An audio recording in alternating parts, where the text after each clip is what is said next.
La séance, le meilleur des questions d'actualité au gouvernement et les commentaires qui vont avec. Et le premier élément sonore que nous allons écouter ensemble, c'est celui de Manuel Valls.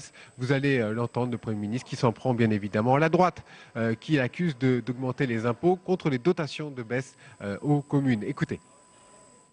Au-delà des faux débats, il faut venir avec des contre-projets, des contre-arguments. Pour redresser les finances du pays, vous proposez, en tout cas l'UMP, de baisser les déficits de 100 à 150 milliards d'euros. En tout cas, c'est ce que propose Nicolas Sarkozy. Il proposait même, pendant la campagne de 2012, de baisser les finances des communes de 10 milliards d'euros. Et en même temps, vous nous expliquez que c'est trop ce que nous sommes en train de faire dans le domaine des collectivités territoriales.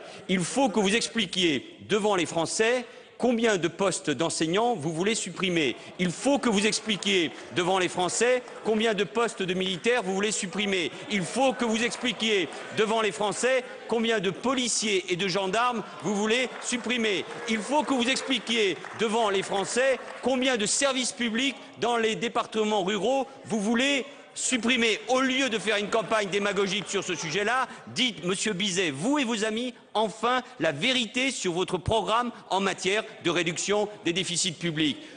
Voilà pour l'édition du Premier ministre, évidemment on en discutera un petit peu plus tard dans cette émission avec de nombreux invités. En attendant, le ministre de l'économie est avec nous, de l'industrie et du numérique. Merci Emmanuel Macron de nous rejoindre. Votre texte est en discussion actuellement ici au Sénat. Est-ce que vous qui aimez aller assez vite, assez loin, assez fort, vous ne trouvez pas un petit peu le temps long? Non, pas du tout. D'abord parce que nous avons des débats riches, nourris. Ils sont importants. Ils permettent d'éclairer un texte sous tous ses aspects. Donc ils permettent d'ailleurs de faire un meilleur texte. Parce que je crois qu'on a pu corriger des éléments qui sont parfois des éléments de droit. Écoutez, on ne partage pas tout. La sensibilité, la majorité sénatoriale, on l'a entendu, on l'a vu. Pas échappé, n'est pas forcément la majorité gouvernementale, mais je crois que ça se fait dans un esprit vraiment de construction. Et il y a beaucoup de choses. Ce matin, on a eu une très longue et belle discussion sur justement la couverture mobile et fixe de notre pays, qui est un sujet essentiel sur le plan économique comme sur le plan politique. Et il y avait un très fort consensus. Et là, on a enrichi le texte. Et je crois que la discussion qu'on a pu avoir ce matin et les votes qui en sont sortis, ce sont la preuve en quelque sorte que cette discussion est utile. Juste une question de programme, vous espérez un vote à partir de quand? Un vote ici au Sénat? On dit à partir du 6 mai. Il est programmé le 6 mai, mais après, vous savez, les conférences des présidents prendront les dispositions utiles s'il fallait légèrement décaler. Tout ça n'est pas grave. C'était juste une question, savoir un petit peu comment ça allait se passer. Maintenant, je voudrais rentrer un petit peu plus dans le fond. Vous allez examiner tard dans la nuit ou peut-être demain matin un article très important qui est l'article 35. Sans être spécialiste, sans être trop technique pour les téléspectateurs, il s'agit simplement de donner une sorte de coup de pouce de l'État aux entreprises qui veulent investir. C'est bien cela. Est-ce que pour vous, ce serait l'élément un peu le plus phare de votre texte?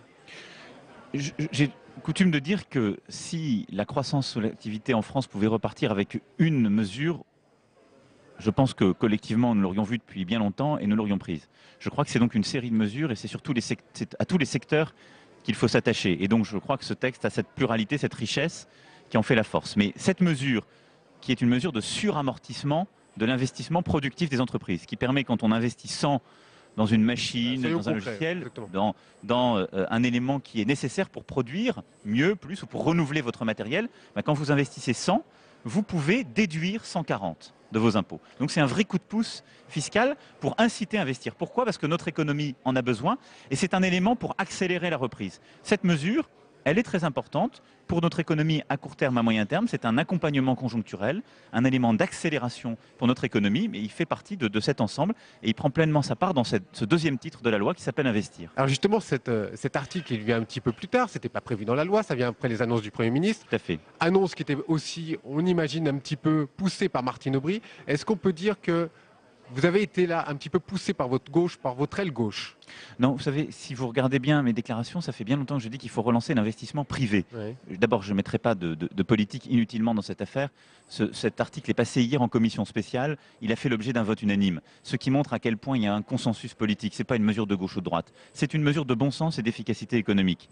Et donc, ça fait plusieurs mois que dès que je m'exprime, je dis que ce dont notre économie a besoin, c'est d'une relance de l'investissement. L'investissement, on le relancera en ayant une politique claire et stable sur le plan macroéconomique. C'est le pacte de responsabilité.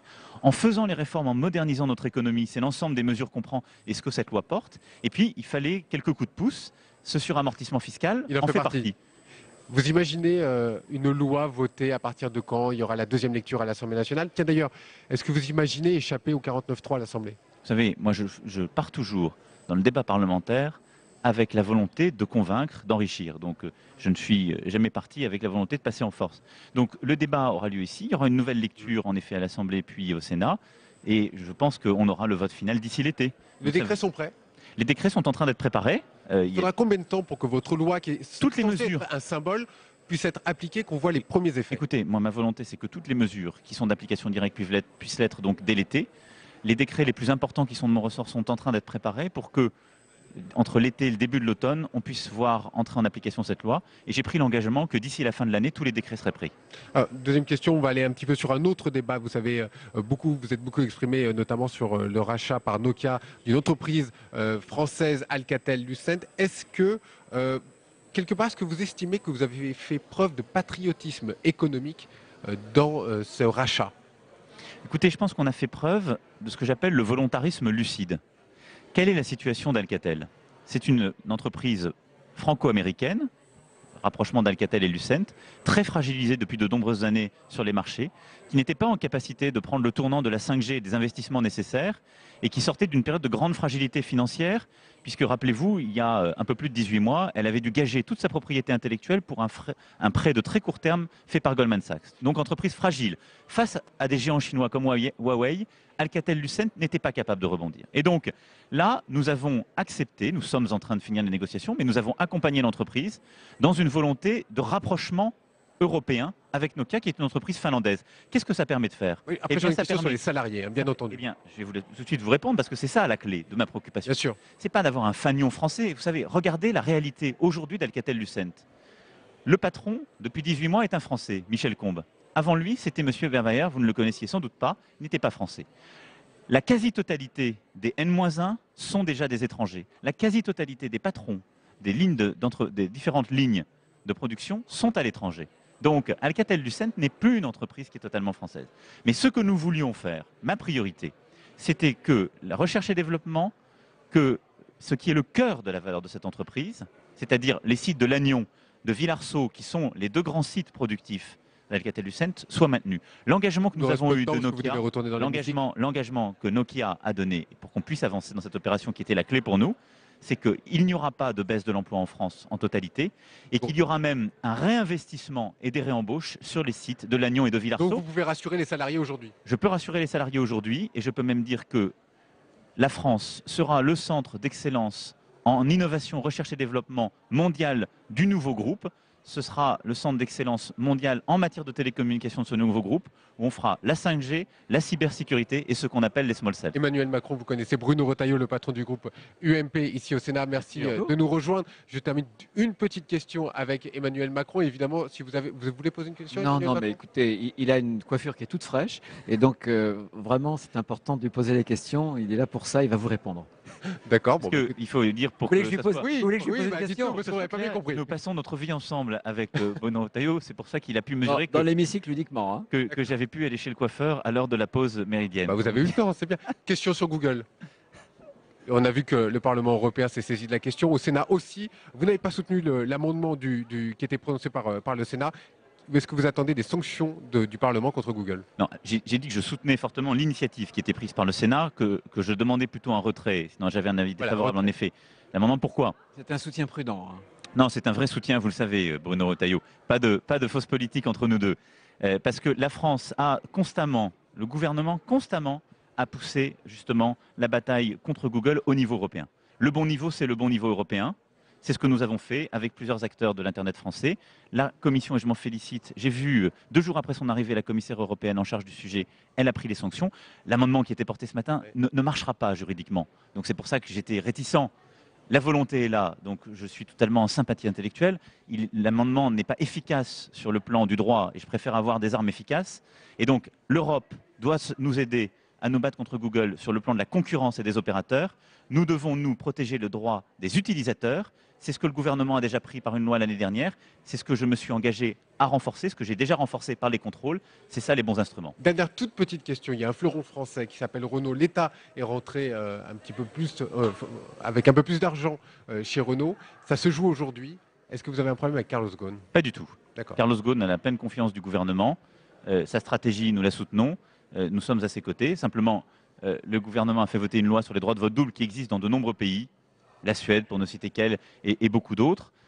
D'autres opérateurs, d'ailleurs, d'autres actionnaires défendent ces droits de vote double. Je vois M. Bolloré dans le groupe Vivendi, je vois les choix qui ont été faits par Veolia. Et donc, nous avons simplement décidé de défendre nos droits. Et pour avoir une minorité qui empêche de vraiment contrevenir à cette loi, nous avons décidé d'acheter quelques actions qui seront revendues dès après l'Assemblée générale. Peut-être d'un mot de Bruno Retailleau, puis évidemment, je vous laisse retourner dans l'hémicycle.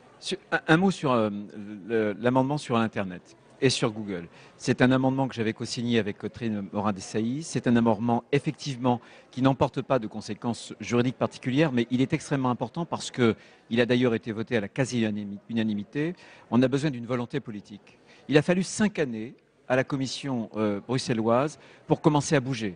Encore, on ne sait pas si après la communication des griefs, on ira au-delà. On ne peut pas supporter qu'un moteur de recherche totalise pratiquement, en monopolisant 90% du marché sur cette dimension-là, mette en avant régulièrement ses propres offres de services et en plus aujourd'hui a un projet qui est un peu inquiétant qu'on appelle le transhumanisme, une sorte de dépassement de l'homme par la technologie. Alors, on ne rigole plus du tout. Je pense que c'est très inquiétant. Je pense que tous les citoyens européens doivent se mobiliser et j'espère que le gouvernement et au-delà, les autorités de Bruxelles feront preuve de fermeté. On ne peut pas être ferme vis-à-vis des entreprises françaises et être faible vis-à-vis des grands groupes étrangers. Je pense américains. que Monsieur le Ministre a compris. On nous attend évidemment pour retourner Non seulement j'ai pour la compris, mais reprise. je veux bien dire que ce sujet est un sujet important. Il fait l'objet de discussions depuis 2012 avec les autorités américaines. Il fait l'objet d'une attention constante de la France dans sa politique du numérique, dans sa stratégie européenne. Et donc, c'est cette politique, je crois, que Bruxelles aussi a entendue. C'est celle que nous continuerons à relayer, avec d'ailleurs nos partenaires allemands, parce que c'est là que c'est efficace. Et en France, nous continuerons à renforcer la protection des utilisateurs, parce que c'est par ce biais-là qu'en France, nous serons efficaces, parce qu'en effet, les projets des grandes plateformes aujourd'hui doivent être régulés, mieux régulés. Merci Monsieur le Ministre. Et vous attendre. Allez-y, on Bon après-midi. vous attendre pour reprendre dans l'hémicycle. Bruno Retailleau, vous restez quelques minutes encore avec nous. On va évidemment reprendre notre débat sur un peu plus de politique, sur les impôts locaux notamment. Écoutez ce que disait le Premier ministre à l'instant dans l'hémicycle. Et quant à ceux qui expliquent qu'ils augmentent les impôts locaux à cause de la baisse des dotations, je leur demande d'aller voir l'exemple de Toulouse. Quand on va devant les électeurs en leur disant qu'on ne va pas augmenter les impôts pour obtenir leur suffrage et qu'on fait le contraire un an après, c'est mentir. Assumez vos responsabilités dans vos communes devant les électeurs. Cette dynamique de redressement des comptes publics va se poursuivre et elle suivra un rythme qui ne remet pas en cause la reprise de la croissance. Car notre priorité, c'est de préparer l'avenir, c'est de lutter contre les inégalités, c'est de tout faire pour la croissance et pour l'emploi. Et c'est pour cela que nous avons décidé de conforter le pouvoir d'achat des ménages. La baisse de l'impôt sur le revenu que nous avons décidé l'année dernière concernera à la rentrée 9 millions de ménages. Ne laissez pas croire un seul instant que les impôts augmentent à cause de nous, c'est à cause aujourd'hui de l'opposition, alors que nous allons les baisser au niveau national. C'est pour cela, bien sûr, que nous avons mis en œuvre des politiques de soutien aux entreprises.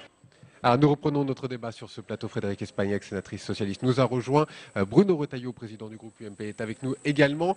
Sur ces impôts locaux, Bruno Retailleau, tout ce qui est en cause, c'est la fameuse dotation de l'État pour les communes. C'est pour cela que des villes UMP, pas que, augmentent les impôts. Non, je pourrais vous citer un certain nombre d'exemples, au moins une dizaine. Je crois que vous allez me citer Lille, par exemple. Je fais, c'est vous qui le faites, ça me permet de ne pas le faire. Parce que les annonces de Lille, et je vais même me dire de Lyon, avaient été faites au préalable pendant la campagne. Bruno Retailleau et après Frédérique Espagnac. Non, je fais. Ce qui ne me choque pas, c'est que les collectivités soient associées à un rythme qui doit être le bon rythme, et là on est sur un rythme beaucoup trop brutal, à l'effort collectif de la nation, à l'effort aussi des Français. Ça ne me choque pas. Je fais 2 reproches au gouvernement. Le premier reproche, c'est la contradiction On ne peut pas à la fois demander aux collectivités de faire des économies et leur mettre sur le dos, c'est-à-dire se défausser les rythmes scolaires qui coûtent de l'argent et bien d'autres dépenses. J'étais président de conseil général et je pourrais vous en faire une liste aussi. Il y a là encore une cohérence. Et là, il y a une contradiction. Et le second reproche, qui est aussi important, c'est qu'on voit bien que la proportion demandée comme effort aux collectivités est sans aucun rapport avec la part dans la dette nationale des collectivités. En clair, vous avez le promis pendant gouvernement, les élections municipales que vous n'augmenterez pas les impôts. en clair, le gouvernement se défausse à nouveau en recettes et en dépenses, malheureusement, sur les collectivités. Et je pense que ces deux reproches, il faut les écouter, quels que soient d'ailleurs les élus de droite et de gauche. Frédéric Il y a aussi Espagnac. des élus de gauche qui tiennent le même discours que celui que je vous C'est tiens. pas faux, on l'a entendu. Frédéric Espagnac, peut-être la réponse à Bruno Retailleau. Il y a les élus de gauche et les élus de droite. Peut-être faire un rectificatif sur ce que je disais tout à l'heure.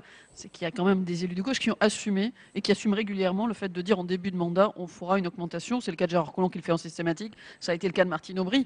Bon, maintenant, au-delà de la polémique, parce que c'est pas ça, et en général, tous les deux, on n'est pas là-dessus, la question, elle est assez simple. C'est de se dire, il faut faire un constat. Bien sûr que les collectivités locales, notamment les conseils généraux, ont beaucoup dépensé.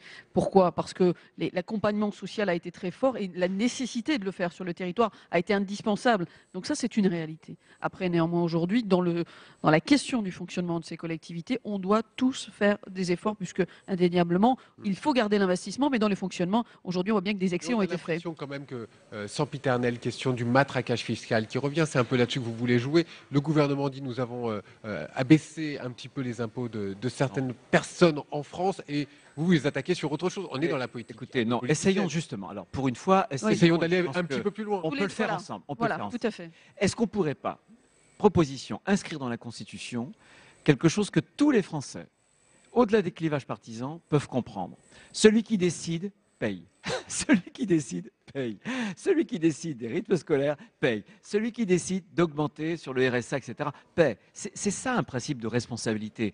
Et moi, je l'ai dit au gouvernement de droite, comme je le dis aujourd'hui au gouvernement de gauche, je pense que tant qu'en France, il y a une défausse des uns sur les autres, on brouille les cartes et on est dans le jeu politicien. Moi, je dis oui pour que les collectivités fassent des efforts. Mon département a été un des 5 ou 6 départements cités dans le rapport de la Cour des comptes qui était très critique avec les collectivités pour avoir précisément tenu les dépenses personnelles. C'est difficile. Mon département, je l'ai fait, donc je sais comment faire. Il faut beaucoup de volonté. Ce que j'attends aussi des uns des autres, c'est le principe de responsabilité. Oui, il y a des économies, mais non à la défausse perpétuelle. On charge la mule sur le dos des collectivités locales. Est-ce que vous avez quelque chose à apporter avant qu'on change de thème? Oui, juste en parlant de département, le mien en l'occurrence était aussi classé numéro 7, donc on est plutôt dans une bonne... C'est pas la Corrèze alors? Non, c'est pas la Corrèze, mais de toute façon, c'était les Pyrénées-Atlantiques. Donc rendre hommage à ça, dire aussi en effet que les investissements dans la période actuelle, 75% d'investissement public indispensable aujourd'hui sur l'emploi local. Néanmoins, revenir s'il y a aujourd'hui des demandes d'efforts sur ces collectivités locales, il y a aussi, on ne le dit pas, un accompagnement de l'État sur la DETR, notamment pour les territoires ruraux. Moi, je vois par exemple sur mon département une augmentation de dotation de 7 millions, on passe à 9 millions. Donc il y a aussi des signes qui sont faits. Il faut savoir le dire, on ne le dit pas. C'est sans commune mesure avec la baisse des dotations. Vous le savez, c'est une habileté.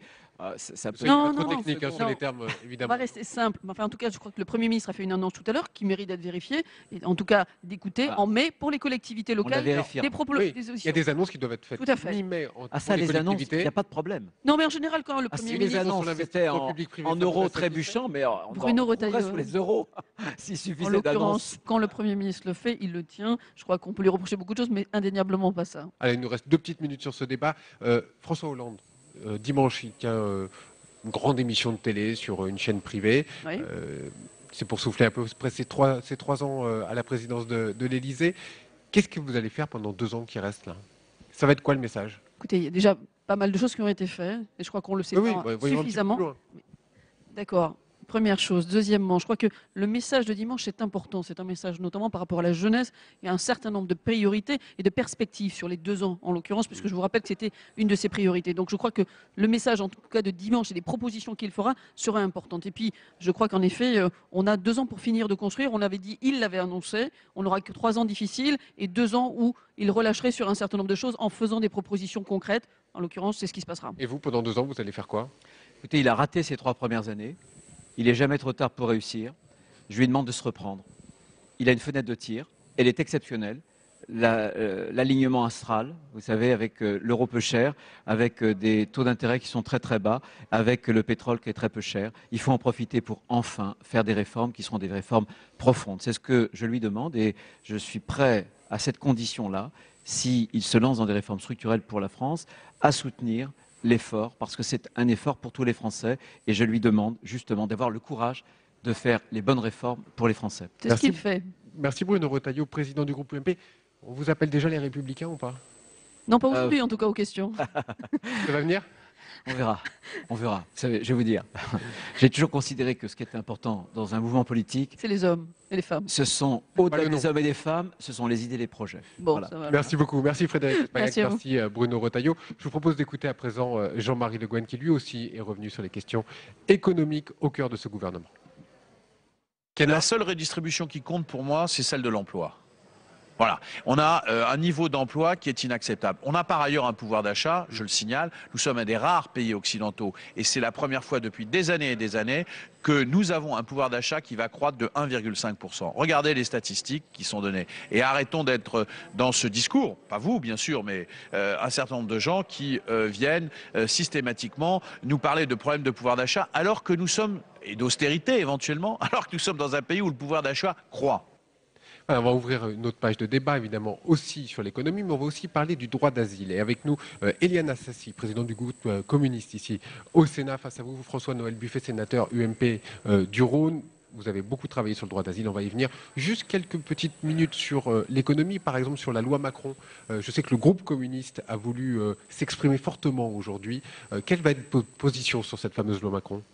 Vous avez le micro. Oh, écoutez, je crois qu'on ne va surprendre personne en disant que ce texte ne nous convient pas, tant sur la forme que sur le fond, sur la façon aussi dont est orchestré le débat au Sénat.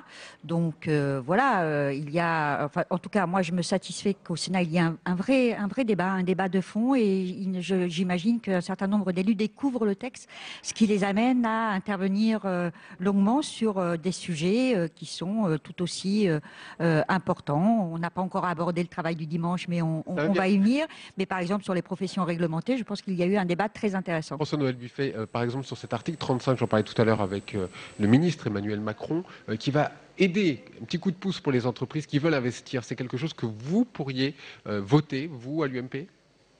Écoutez, tout dépend. Le ministre parlait d'unanimité. Nous allons voir quelle sera la proposition précise qui sera faite par ce gouvernement. Mais l'enjeu, c'est l'ensemble du texte. C'est de savoir si des symboles quand même dans un texte. Si ce texte soi-disant exceptionnel pour relancer l'économie est à la hauteur de l'efficacité qu'il veut bien dire. Un débat se fait ici. Que restera-t-il du texte et des améliorations peut-être que le Sénat aura apportées après qu'il aille ou il retourne à l'Assemblée nationale. Donc c'est ça l'enjeu, c'est quel est le point final, et c'est dans ces conditions-là qu'on appréciera. Alors vous êtes tous les deux membres de la commission des lois ici au Sénat. On a beaucoup parlé du droit d'asile. Vous avez fait un rapport sur ce droit d'asile ici au Sénat. La commission des lois a examiné donc la demande de discussion qui doit arriver dans l'hémicycle d'ici peu de temps. Est-ce que vous pouvez nous dire ce qui va se passer? Est-ce que vous demandez toujours à ce que cette discussion soit reportée, et pour quelles raisons? François-Noël Buffet. Ce que j'ai demandé à la commission des lois de reporter la présentation de mon rapport. C'était hier parce que, à la faveur des éléments portés à la connaissance du public par la Cour des comptes en début de semaine, il nous paraît utile et absolument nécessaire de pouvoir entendre les magistrats de la Cour des comptes sur le rapport qu'ils ont rendu, de manière à pouvoir compléter utilement ce dossier. C'est ce texte qui est un texte extrêmement important, qui viendra en séance au début du mois de mai. On attend de savoir la date précise, mais là, c'est moins l'enjeu que d'auditionner les magistrats de la Cour des comptes. Parce que finalement, on se rend compte dans ce rapport, Éliane Assassi, vous allez nous dire qu'on est au bord du gouffre, au bord de l'asphyxie. C'est ce que dit la Cour des comptes. Mais non, ça, je ne peux pas accepter les remarques qui ont fuité. Oui, mais attendez, c'est pas parce que la Cour des comptes dit quelque chose qu'elle a raison. D'autant qu'on n'arrête pas de nous dire qu'en fait ce rapport n'existe pas. Mais bon, il n'en demeure pas moins que des éléments ont fuité. Et donc, il faut que nous arrêtions de confondre d'une part immigration et asile. Et moi, je le dis avec force, la France n'accueille pas toute la misère du monde. Loin de là, elle est loin derrière d'autres pays en Europe. En baisse en 2014. Voilà, les chiffres sont en baisse en 2014, alors que il y a des conflits dans des pays d'Afrique, dans des pays du Proche-Orient, etc., et que évidemment des centaines de milliers de personnes subissent des violences, et donc une ambition, c'est celle de fuir ces violences, et bien évidemment, on les retrouve comme demandeurs d'asile dans notre pays, mais pas plus que dans d'autres pays Ce sont européens. tous les demandeurs d'asile, François-Noël Buffet. Le problème est simple. Entre 2007 et 2014, la demande d'asile est passée de 35 000 à 65 000 demandes. Que de 2013 à 2014 sur les pays européens, c'est plus de 44% d'augmentation, avec des procédures qui durent entre 18 mois et 2 ans, ce qui est naturellement beaucoup trop long. En conséquence de quoi, on accorde l'asile à 20 000 personnes à peu près par an. Et 20 000, c'est le chiffre officiel. Et 40 000 sont déboutés du droit d'asile et restent sur le territoire national, puisque seulement 1%, dit la Cour des comptes, c'est ce que l'on doit vérifier, sont effectivement reconduits dans leur pays d'origine. Donc toute la problématique, quelle est-elle? C'est que pour celui qui a besoin d'obtenir une protection, et donc d'obtenir le statut de réfugié, le délai d'attente est beaucoup trop long. Et que ce délai qu'il y a dans votre rapport, bien sûr, et que ce délai qui est beaucoup trop long permet aussi à ceux qui veulent faire venir sur notre territoire les étrangers pour d'autres raisons d'utiliser cette filière-là. Il faut arrêter cela. Dans le rapport que vous avez peut-être vu, entreaperçu, je ne sais pas, quelque chose à reprocher? Je pense qu'il y a des choses sur lesquelles on peut être d'accord sur l'idée de réduire les délais, etc. Je pense que ça, là-dessus, il y a unanimité. Après, il faut rentrer plus avant dans le texte et remarquer qu'il y a un certain nombre de choses qui, en tout cas, nous, ne nous conviennent pas. Moi, j'ai reçu les associations qui travaillent spécifiquement sur la question d'asile, et il y a des sujets comme les droits des demandeurs d'asile qui peuvent être reniés, on a les problèmes d'hébergement, enfin bon bref, il y a tout un panel de problèmes qui existent encore dans ce texte, et donc nous attendons avec impatience le débat parlementaire dans de bonnes conditions pour approfondir ce débat et essayer d'apporter des réponses concrètes à de vraies question. Je rappelle quand même qu'on parle de gens et qu'il y a eu encore des centaines de morts il y a quelques jours en pleine Méditerranée. Ce sont des gens qui ont fui des persécutions dans leur pays. Je crois qu'il y a deux choses à avoir bien en tête. L'asile, ce n'est pas la politique d'immigration, ça n'a rien à voir. C'est la protection individuelle de gens menacés dans leur pays, première chose. Deuxième chose, la procédure doit être rapide, et tout le monde est d'accord là-dessus, pour faire bénéficier de cette protection ceux qui en ont besoin. Troisième chose, il faut éviter à tout prix de créer chaque année 40 000 déboutés qui rentrent dans le statut de l'immigration clandestine. Parce qu'après, ils sont sur le territoire, on ne sait pas. Bien sûr, ils rentrent dans le statut de l'immigration clandestine et c'est une catastrophe. Donc le premier enjeu, c'est un constat qui soit partagé. C'est ce que je souhaite comme rapporteur. Après, évidemment, sur les mesures que l'on va proposer, il y aura sans doute des discussions et des divergences. Mais l'objectif, il faut aller à cette simplification, à ces délais courts et au fait de ne pas produire des gens en situation irrégulière de par le système lui-même. Un petit mot, ce sera le mot de conclusion, réduire les délais, oui, renier les droits, non. Juste d'un mot, vous allez auditionner les membres de la Cour des comptes? Je souhaite pouvoir auditionner les membres de la Cour des comptes, compte tenu des éléments qui ont été portés à la réponse. Pour l'instant, je n'ai pas de réponse. D'accord, ça c'est une réponse. Merci en tout cas, Éliane Assassi, d'avoir répondu à nos questions. François-Noël Buffet, merci beaucoup. Bonne suite des programmes à tous, merci de nous avoir suivis et bonne suite des programmes sur les chaînes parlementaires. À très bientôt.